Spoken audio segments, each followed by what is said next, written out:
Eccomi a Milano, anzi, eccomi di nuovo a Venezia,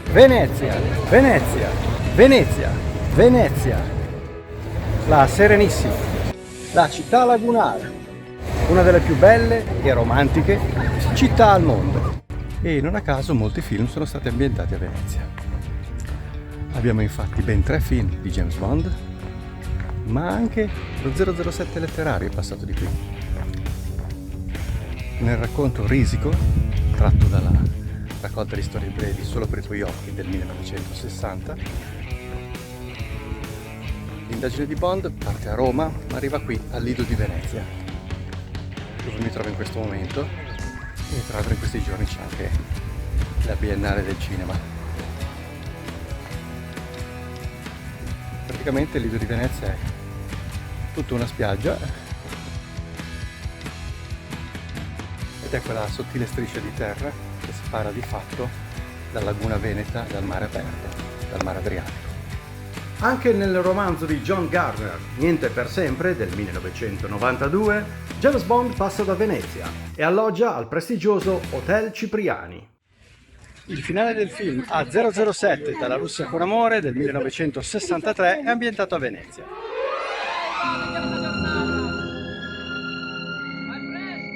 Vediamo Palazzo Ducale e il campanile di Piazza San Marco ripresi da lassù, dal campanile dell'abbazia di San Giorgio Maggiore.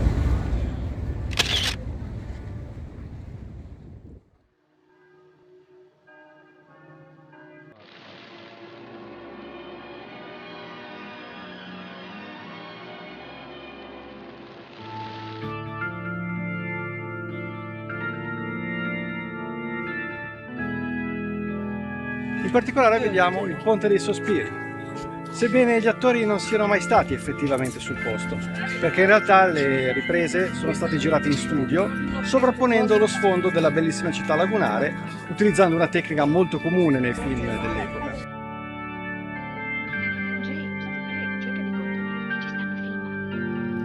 Per correttezza filologica userò anch'io questo artificio, ma solo per questo film.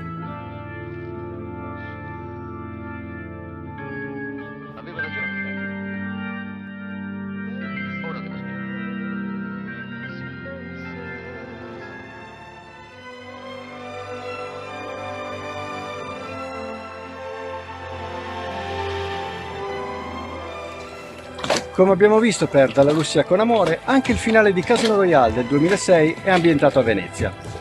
Bond arriva via mare e, in deroga alle leggi vigenti, risale il Canal Grande in barca a vela. A un certo punto riconosciamo sullo sfondo Palazzo San Luca o Palazzo Grimani.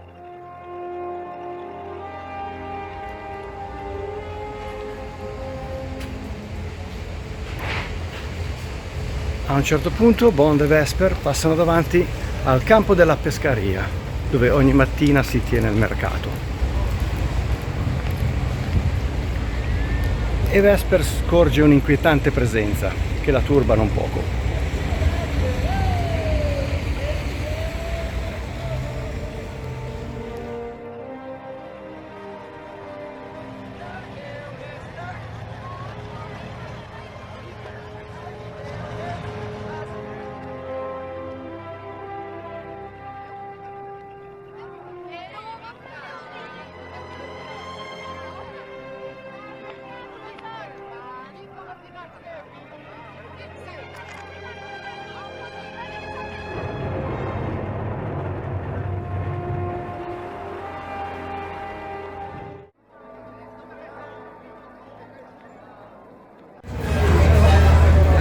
Bond corre sotto i portici tra la folla di turisti e si dirige verso la banca svizzera che si trova al 79A di Piazza San Marco.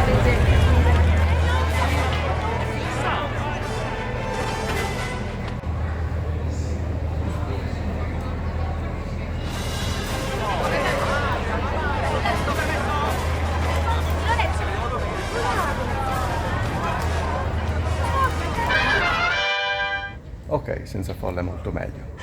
Laggiù c'è il 79A di Piazza San Marco, ovvero la sede della banca svizzera, dove Bond si precipita dopo aver corso attraverso la folla. Il secondo sottoportego che troviamo invece è quello che porta al Ponte del Cavalletto, dove Bond riconosce una silhouette rossa, riconosce Vesper e inizia a pedinarla.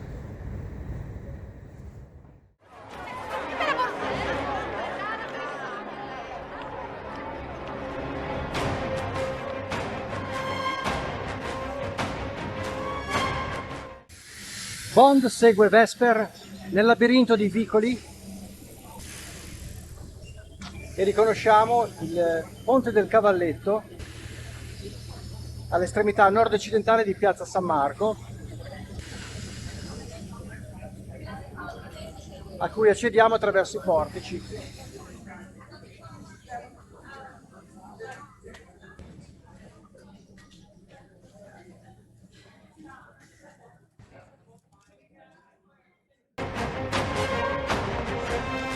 Facciamo ora un salto in tutt'altra parte della città, grazie alla magia del cinema e del montaggio, e ci troviamo nei pressi di Ponte Malpaga.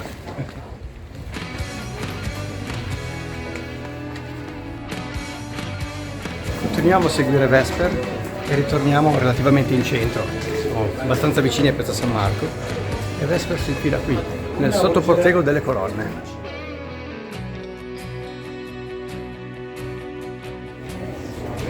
Ci infiliamo anche noi per delle riprese ancora molto suggestive di quegli scorci misteriosi e nascosti, tipici delle viuzze veneziane.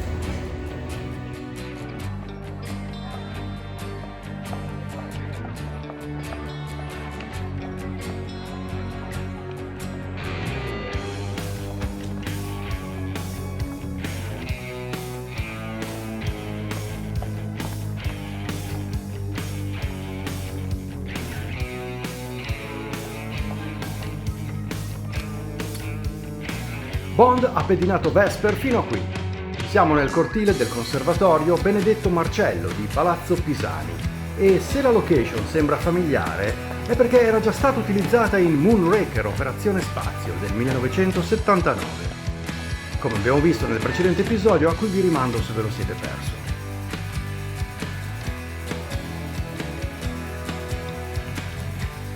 Riconosciamo questa ambientazione anche in Mission Impossible Dead Reckoning del 2023.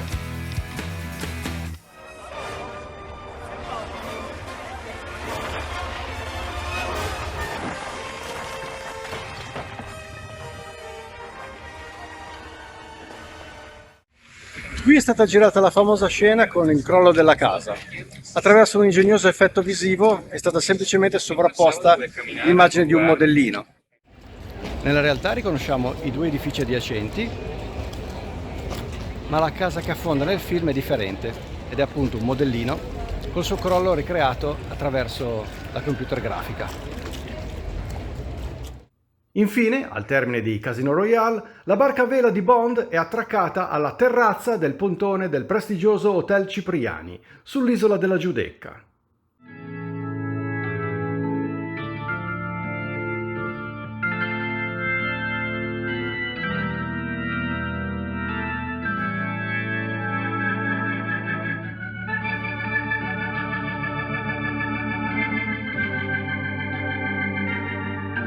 E anche per questa volta, da Venezia è tutto. A presto, con nuove location bondiane.